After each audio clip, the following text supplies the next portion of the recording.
네, 요한복음은 특징을 갖고 있는 책인데요. 어떤 특징이 있냐면 표적이 많이 좀 등장하는 그런 복음서입니다. 그래서 이제 표적의 책이라고도 할 정도인데요. 표적이라고 하면 우리는 이제 이적과 기적이랑 좀 구분을 이제 해야 되는데 표적과 이적의 차이가 있습니다. 표적은 이적과 기적을 담고 있지만 그 궁극적인 목적이 바로 이 십자가라는 것이죠. 그것을 통해서 십자가를 바라보게 하고 또 십자가를 드러낸다라는 것입니다. 한마디로 말하면 표적이라는 것은 십자가로 가는 표지판과 같다라는 것입니다. 무슨 말입니까? 우리가 어떤 표지판을 통해서 우리가 가야 할 그 목적지를 찾고 또 따라가는 것처럼 표적을 통해서 우리는 십자가를 발견하고 십자가를 볼 수 있다라는 것입니다. 자, 그렇다면 요한복음에는 어떤 표적들이 있을까요? 가장 먼저 나오는 것은 이 2장에 나오는 가나 혼인잔치의 표적입니다. 그리고 그 다음부터는 병자들을 고치는 것과 그리고 여러분들 잘 알고 계시는 것처럼 오병이어의 사건, 그리고 바다 위를 걸으시고 이 실로암 맹인을 고친 그런 여러 표적들이 있습니다.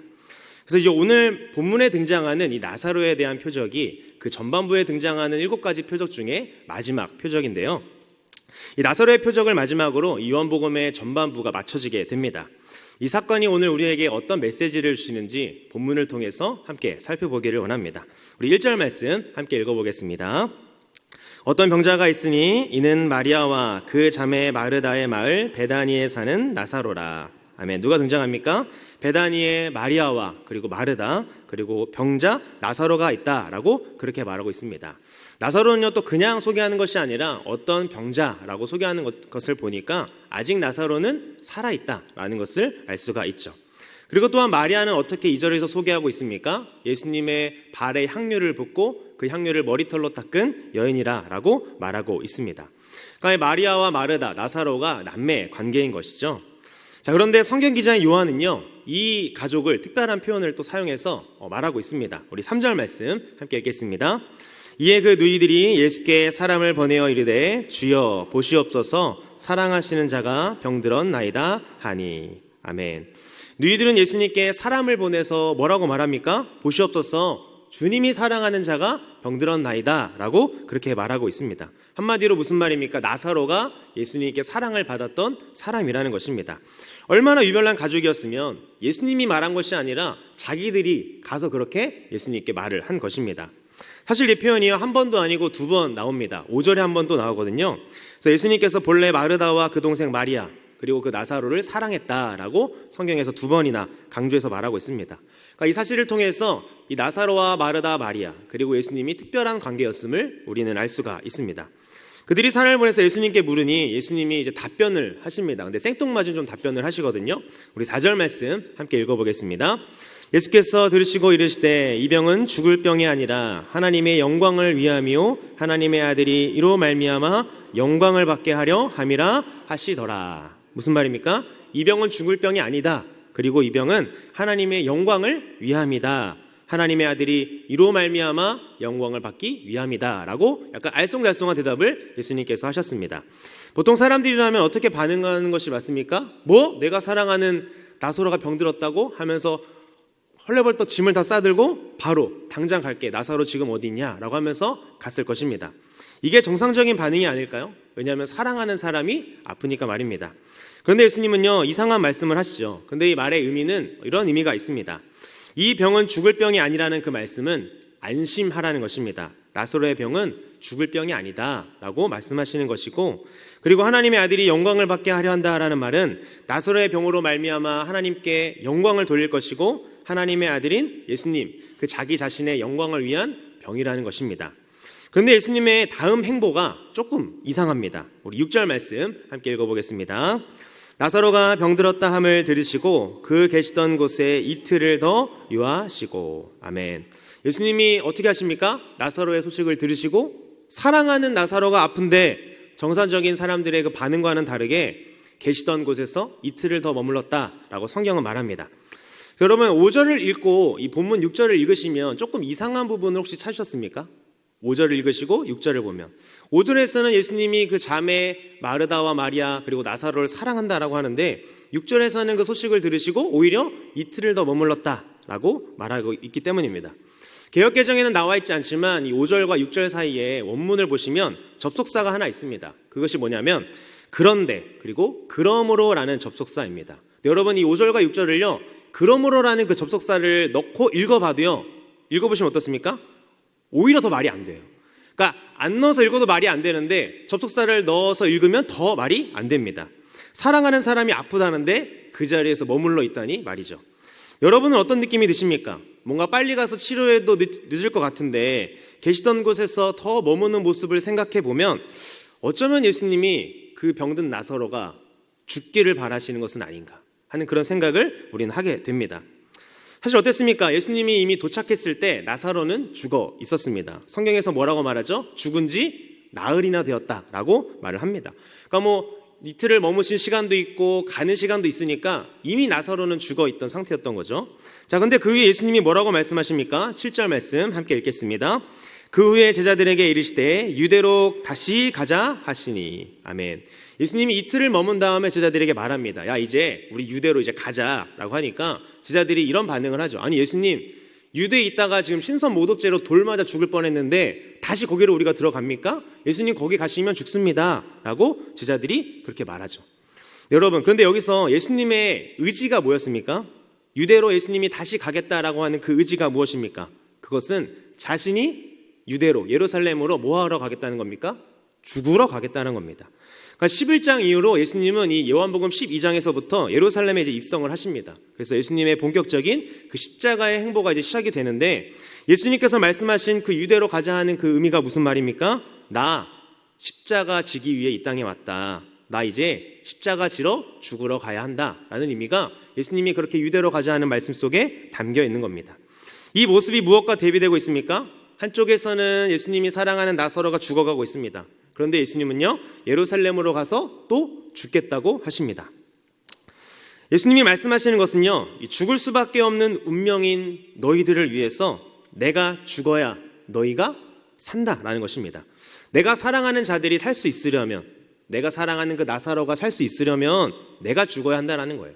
나는 그것을 위해 이 땅에 왔다라는 겁니다. 그래서 나는 이제 십자가로 향할 것이고 여기서 영광의 실체가 이 본문 속에서 드러나게 되는 것이죠. 영광의 실체가 무엇입니까? 하나님께서 그 아들 예수 그리스도를 보내 이 구원 사역을 이루시는 것입니다. 그 예수님의 대속물로 나사로와 사랑하는 자 그리고 우리를 살려내시고 십자가에서 예수님이 죽으시는 것이 그 영광의 실체요, 영광의 완성이라는 것입니다. 그래서 예수님께서 이틀을 더 머무시는 것은요 이 절묘한 대비를 위해서 머뭇거리시다가 가시는 것입니다. 여러분, 사실 이 나사로가 죽어가는 것은요 무엇을 말해주고 있는 것입니까? 나사로가 죽어가는 그림은 바로 나사로만 죽어가는 것이 아니라 바로 저와 여러분의 그림입니다. 영적인 표현으로 우리들은 이미 그 사망 권세 밑에서 죽음의 신음 아래 매일매일 죽어가는 모습 말입니다. 이것을 해결하시기 위해서 예수님께서 이 땅에 오신 것입니다. 이어서 예수님이 뭐라고 말하십니까? 제자들에게 가자라고 이제 말씀하셨습니다. 17절에서 성경은요 예수님께서 도착하실 때쯤이 나사로가 죽은 지 이제 나흘이나 되었다라고 말하고 있습니다. 그러나 두 자매의 반응은 어땠을까요? 우리 20절 말씀 함께 읽어보겠습니다. 마르다는 예수께서 오신다는 말을 듣고 곧 나가 맞이하되 마리아는 집에 앉았더라. 아멘. 마르다는 예수님이 이렇게 오신다는 소식을 듣고 이제 뛰어나가서 맞이했습니다. 자, 근데 마리아는 어디 있습니까? 집에 앉아 있었습니다. 그래서 어떤 학자들은 이 마리아의 모습을 보면서 이렇게 말했습니다. 마리아가 삐진 것 아니냐? 왜요? 예수님께서 사람을 보내서 빨리 오라고 할 때는 안 오시고 왜 이미 오라버니 다 죽었는데 왜 이제 오시냐 해가지고 약간 원망하는 마음이 있어서 삐진 거 아니냐라고 이렇게 말을 하긴 했습니다. 근데 여러분, 여기서 우리는 무엇을 깨닫습니까? 바로 하나님께서 또 예수님께서 일하시는 방식을 우리는 깨닫게 됩니다. 하나님은 우리의 어떤 절실한 필요에 따라 움직이는 분이 아니라는 것이죠. 나사로의 소식을 들으시고도요 이틀을 더 유하신 것처럼 항상 예수님은 또 하나님 어떻습니까? 항상 지체하시고 우리 생각하기엔 조금 시간을 이제 걸리게 만드세요. 시간을 돌리든 아니면 우리를 뺑뺑 돌리시든 그렇게 시간을 보내십니다. 그때 우리의 마음은 어떻습니까? 마음이 타들어가죠. 왜 하나님 응답 안 하시나? 지금 해주셔야 되는데 하나님은 또 왜 하필 나에게만 이러시나 하는 마음이 우리에게 있습니다. 그러나 나중에 지나고 보면 우리는 무엇을 발견하게 됩니까? 하나님의 그 섭리를 우리는 인생 속에서 발견하게 됩니다. 소름 끼칠 정도의 오차 없는 그 하나님의 섬세한 계획과 결말을 확인하게 되죠. 우리가 그렇게 불확실하게 있을 때 이때 우리에게 필요한 것이 무엇일까요? 오늘 본문이 그것을 우리에게 말해주고 있습니다. 우리 40절 말씀 우리 함께 읽어보겠습니다. 시작. 예수께서 이르시되 내 말이 내가 믿으면 하나님의 영광을 보리라 하지 아니하였느냐 하시니. 아멘. 뭐라고 하십니까? 나사로의 무덤에 그 돌을 옮길 때 마르다가 옆에서 이제 예수님께 말한 거죠. 죽은 지가 나흘이 되어서 냄새가 납니다. 그때 예수님이 하신 말씀입니다. 내가 믿으면 하나님의 영광을 보리라. 여러분, 하나님의 영광이 무엇입니까? 여러분, 영광이라는 것은요, 내가 원하는 대로 이루어지는 그런 결말이 아니라 하나님이 의도하고 계획하신 대로 결말이 이루어지는 겁니다. 우리는 그것을 볼 수 있어야 합니다. 그것을 보는 것이 하나님의 영광이라는 거죠. 그래서 우리가 불확실할 때 우리에게 필요한 그 신앙의 태도는요, 바로 이 믿음이라는 명제입니다. 내 삶을 인도해 가시는 분이 그 하나님임을, 그리고 내 삶을 그 하나님께서 간섭해 준다는 것을 말입니다. 그것을 믿기에 우리는 그 불확실한 그 상황 가운데에서도 하나님이 시간을 지체하고 있는 것 같은 그 상황 속에서도 믿음을 가지고 하나님을 붙잡을 수 있는 것이죠. 저에게도 불확실한 시간이 있었습니다. 바로 이 결혼하고 7년이라는 그런 시간이었습니다. 임신을 위한 노력과 방법들이 사실은 불확실했습니다. 그 내 힘으로 되는 것은 아무것도 없구나 라는 것을 처절하게 경험하는 그런 7년의 시간이었습니다. 그리고 생각지도 못한 방법으로요, 하나님이요, 하나님의 때에 완벽하게 하나님께서 응답해 주시고 또 영광을 받으셨습니다. 첫째 하은이가 생겼을 때에도, 또 예기치 못하게 둘째 하윤이가 생겼을 때에도 아내와 저는 하나님께 영광을 돌렸습니다. 지금은 제가 퇴근해서 이제 거실을 보면 한 명은 뒹굴고 있고 또 한 명은 여기저기 막 해집고 다니면서 막 장난감 던지고 막 그러고 있습니다.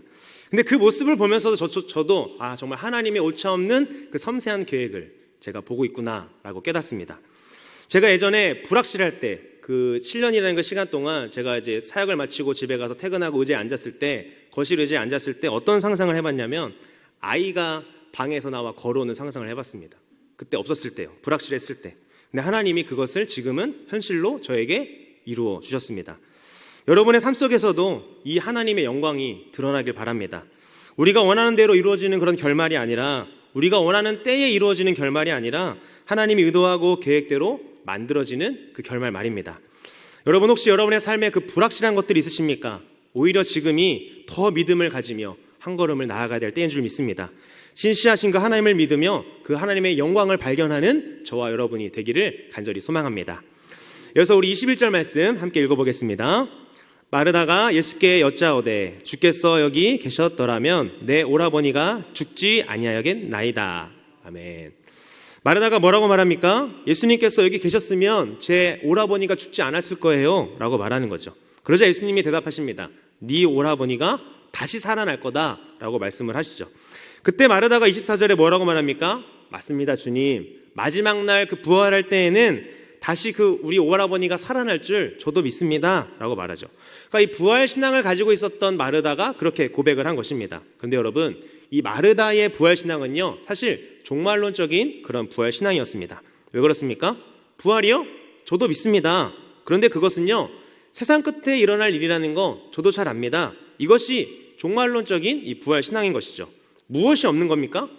부활이 저와 여러분 오늘이라는 그런 고난의 삶 속에, 또 오늘이라는 이 현재의 시간에 아무런 그 능력이 되지 못한다는 것입니다. 성경 기자인 요한이 드러내고 싶은 초점이요, 바로 여기에 있는 것입니다. 여러분, 우리가 예수님을 믿고 산다는 것은요, 우리가 먼 훗날에 천국의 관리를 담보로 해놓고 어떤 보증서를 받아놓는 정도의 그 사건이 아니라, 정말 그 종말에 일어날 그 부활의 사건이 오늘 내가 살아가는 일터에서, 내가 살아가는 오늘이라는 이 삶의 현장에서 얼마나 그게 능력이 되고 있는가, 부활의 현재성을 이 사도 요한이 우리에게 말하고 싶은 겁니다. 요한은 나사로 이야기를 통해서 우리에게 말하고 있는 것입니다. 그 부활이 당장 오늘 그대에게 무슨 능력이 되고 있고, 또 우리의 삶을 어떻게 엎을 수 있고 달라지게 할 수 있는가라는 질문을 던지는 것이죠. 우리가 마르다와 같이 이 부활의 신앙을 종말론적인 시간의 관점으로 이해하니까 이 부활의 약속과 은혜의 말, 그 약속, 그것이 그냥 어떤 내 능력이 되는 것이 아니라 그냥 먼 훗날에 이루어질 약속 정도로만 우리가 생각하고 있는 것입니다. 오늘 나에게 일어나는 일이 아니라고 생각하는 것이죠. 마리아도 어떻습니까? 마르다도 이 똑같은 고백을 합니다. 우리 32절 말씀 함께 읽겠습니다.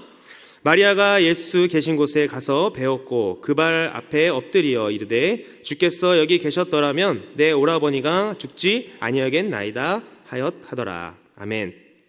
마리아도 마르다와 같이 똑같이 그렇게 고백을 합니다. 여기 계셨더라면 오라버니가 죽지 않았을 거다. 그러니까 예수님을 어떤 이 시공간에다가 묶어버린 것이죠. 그렇지만 나사로의 죽음을 통해서 이 슬퍼하신 그 사람들의 모습을 예수님께서 보시고 어떤 마음이 들었다고 성경은 말합니까? 33절에 이렇게 말하죠. 예수께서 그가 우는 것과 또 함께 온 유대인들이 우는 것을 보시고 심령에 비통히 여기시고 불쌍히 여기사. 예수님은 이 나사로가 죽은 모습을 보고 또 그리고 그것을 보고 슬퍼하는 사람들을 보시면서 심령에 비통히 여기셨습니다. 그러면서 말씀하시죠. 그를 어디에 두었느냐? 어떤 의미입니까? 나사로는 어떤 물건이나 시신처럼 여긴 것이 아니라 인격으로 불렀다는 겁니다. 예수님에게 나사로는 뭡니까? 아직 죽지 않았다는 겁니다. 그러면서 성경은 특별한 표현을 사용합니다. 35절에서 이렇게 말하는데요. 뭐라고 말합니까? 예수께서 눈물을 흘리시더라. 성경에서 예수님이 눈물을 흘리는 몇 안 되는 장면 중 하나입니다. 예수님의 이 눈물의 의미는 무엇이었을까요? 예수님의 눈물의 의미를 제대로 파악할 때 우리는 이 나사로의 사건이 우리에게 어떤 의미가 되는지를 명확하게 알 수 있을 것입니다. 사실 예수님의 눈물은요, 앞서 이미 다 소개됐습니다. 뭡니까? 심령이 비통히 여기시고 불쌍히 여기셨기 때문에 눈물을 흘리셨다는 겁니다. 이것이 예수님의 어떤 구원 행위를 하시는 유일한 근거가 되는 것이죠. 오늘 본문 앞에서 나오는 예수님은 빈들에 수만 명이 앉아서 먹을 것이 없어서 배고파 굶주릴 때에 무엇을 행하셨습니까? 오병이어 사건을 일으키셨습니다. 왜요? 그 근거가 뭡니까? 그들을 불쌍히 여기셨기 때문입니다. 육체적인 생명뿐만 아니라 이 십자가의 사역을 통해서 영혼의 생명까지 주실 수 있는 분이 바로 예수 그리스도, 나다라고 말하는 것이죠. 이 사건도 어떻습니까? 예수님께서 심령에 비통히 여기시고 불쌍히 여기셔서 죽음 앞에 아무것도 할 수 없어서 손 놓고 있는 인생들을 보시면서 같은 육신의 몸을 입고 오신 그 예수님께서 고통과 절망과 눈물을 공감하시고 아파하셨다라는 겁니다. 여러분, 여기서 부활이 시작되고요, 생명이 들어가고 구원이 이루어지는 것입니다. 예수님의 눈물은 그런 슬퍼하는 그런 조문의 눈물이 아니고 죽음 앞에서 아무것도 할 수 없는 그 절망적인 인간들의 상태를 보시며 우신 것입니다. 예수님은 그 눈물을 닦아주기 위해 이 땅에 오셨고요, 그것을 위해 이제 본격적으로 내가 이제 십자가로 향한다, 유대로 간다라고 하시면서 이 나사로 사건을 통해서 내가 거기서 무엇을 할지 보여주시는 것이죠. 여러분, 예수님께서 나사로가 죽은 지 며칠 만에 오셨습니까? 나흘 만에 오셨습니다. 사람들을 보며 슬퍼하신 예수님께서 이렇게 일부러 늦게 오신 이유가 무엇입니까? 당시 유대인들이 가지고 있던 생각이 있었습니다. 뭐냐면 사람이 죽은 후에 그 영혼이 다시 몸속으로 돌아갈 어떤 그 희망을 가지고 그 시체 주변에 3일 동안 머문다라고 그 당시 사람들은 생각을 했습니다. 그러게 나사로가 죽은 지 이 4일이라는 시간은 어떤 시간입니까? 아예 희망과 소망이 없는 시간인 것이죠. 아무런 기대도 할 수 없는 상황이었던 것입니다. 그렇다면 현재 무덤에 있는 나사로가 있는 상황은 어떤 상황입니까? 나사로 그 무덤 앞에서 슬퍼하는 사람들은요, 모두가 희망이 없고 절망으로 가득 찬 시간인 것입니다. 상황인 것입니다. 이제 진짜 나사로가 죽었구나. 3일 동안은 혹시나 해서 기대를 했는데 이젠 진짜 죽었구나 라고 하는 거죠. 마르다와 마리아도요, 예수님께서 그냥 병자들을 고치는 것은 믿었지만 죽은 자를 살린다라는 것은 믿지 못했습니다. 왜요? 이 종말론적인 부활신앙을 갖고 있었기 때문이죠. 그래서 이들도 부활도 믿고 예수 그리스도를 고백했지만 이 믿음은 어떻게 보면 단면적인 믿음이었다라는 거죠. 그때 예수님이 뭐라고 외치십니까? 43절에요. 함께 읽겠습니다. 이 말씀을 하시고 큰 소리로 나사로야 나오라 부르시니. 아멘. 예수님께서는 하나님께 기도하신 후에 나사로야 나오너라 라고 큰 소리로 외치셨습니다. 그러자 무덤 안에 있던 나사로가 미라 상태로 나오게 되었죠. 나사로가 죽음에서 부활한 것입니다. 나사로의 모습은요, 어찌 보면 우리의 모습입니다. 죄의 권세 아래서 죽어가는 모습 말이죠. 죽음을 끝장낼 수 있는 분은 오직 예수 그리스도 한 분뿐인 줄 믿습니다. 주님은 나사로의 그 부활을 통해서 슬픔 가운데 있던 그 사람들에게 그 슬픔을 기쁨으로 바꿔주셨습니다. 또한 죄의 권세 아래 놓여 있는 우리에게 죽음을 이긴 부활의 예수님께서 그 부활의 기쁨을 저와 여러분에게 허락해 주셨습니다. 여러분, 슬픔을 기쁨으로 바꾸신 그 주님의 부활이 오늘날 우리의 기쁨이 되었으면 좋겠습니다. 종말에 일어날 그 부활로 우리가 믿고 어떤 약속을 기다리는 것이 아니라 현재를 살아가는 저와 여러분들에게, 이 세상을 살아가는 그 그리스도인들에게 최고의 권력과 힘은 어떤 세상에서 오는 그런 명예나 권력이 아니라 부활하신 예수님으로부터 나오는 것임을 기억하는 저 여러분 되기를 간절히 소망합니다. 그 부활의 권력이 어떤 것입니까? 사도 바울은 빌립보서에서 이렇게 말하고 있습니다. 우리 빌립보서 3장 8절 말씀 함께 읽겠습니다. 또한 모든 것을 해로 여김은 내 주 그리스도 예수를 아는 지식이 가장 고상하기 때문이라. 내가 그를 위하여 모든 것을 잃어버리고 배설물로 여김은 그리스도를 얻고. 아멘. 사도 바울이 뭐라고 말합니까? 자기가 부활하신 그 예수님을 만난 이후에, 자기가 부활신앙을 가진 이후에 자신이 세상에 가졌던 그 모든 것을 다 해로 여긴다라고 말합니다. 배설물과 같이 여겼다라고 말하죠. 왜 그렇습니까? 예수 그리스도를 아는 지식이 가장 고상하기 때문이다. 그 부활의 능력이 나에게 있기 때문에 다른 세상의 능력들은 중요하지 않다라고 사도 바울이 얘기하고 있는 거죠. 오늘을 부활신앙으로 사는 사람의 모습이 저는 이와 같다고 생각합니다. 슬픔을 기쁨으로 바꾸시는 그 주님의 부활의 능력이요, 세상의 것들을 배설물로 여기고 예수님을 알아가는 것을 가장 고상한 지식으로 여기게 되는 것입니다. 그렇게 살아가는 저와 여러분 되기를 간절히 소망합니다. 말씀을 읽겠습니다. 오늘 우리는 죽었던 나사로가 부활하는 그런 표적을 보았습니다. 나사로의 표적을 통해서 우리는 예수님의 십자가를 바라보게 됩니다. 그래서 우리는 두 가지의 교훈을 오늘 깨닫고 돌아갑니다. 무엇입니까? 믿기만 하면 하나님의 영광을 본다는 겁니다. 하나님이 일하시는 방식은 무엇입니까? 우리의 절실한 시간에 따라 일하시는 것이 아니라 하나님의 때에 따라 일하신다는 것입니다. 그리고 하나님의 영광은 내가 원하는 대로 이루어지는 그런 결말이 아니라 하나님이 의도하고 계획한 대로 만들어질 때 그것이 하나님이 영광 받으시고 그것이 하나님의 영광이라는 것입니다. 불확실할 때 우리가 가져야 할 것이 바로 이 믿음인 줄 믿습니다. 두 번째는 예수님은 슬픔을 기쁨으로 바꾸시는 분이라는 것이었습니다. 나사로의 죽음으로 인해 슬퍼하던 그 사람들을 보시며 죽음 앞에 손 놓고 아무것도 할 수 없는 그 인간들을 보시면서 주님은 그들을 불쌍히 여기셨습니다. 그리고 나사로의 부활을 통해서 내가 앞으로 이렇게 부활할 것이고 내가 보이는 이 부활을 통해서 부활의 능력을 믿는 자들에게는 똑같이 이런 생명의 은혜가 있을 것이라고 알려주셨습니다. 그 부활의 능력이 오늘 우리에게 있다면 종말이 아니라 현재를 살아가는 오늘날 우리에게 슬픔이 아니라 기쁨이 될 줄 믿습니다. 그래서 이것을 통해서 그 부활의 능력을 늘 매일매일 경험하며 살아가는 저와 우리 광역교회 모든 성도들 되시기를 예수님의 이름으로 간절히 축복합니다.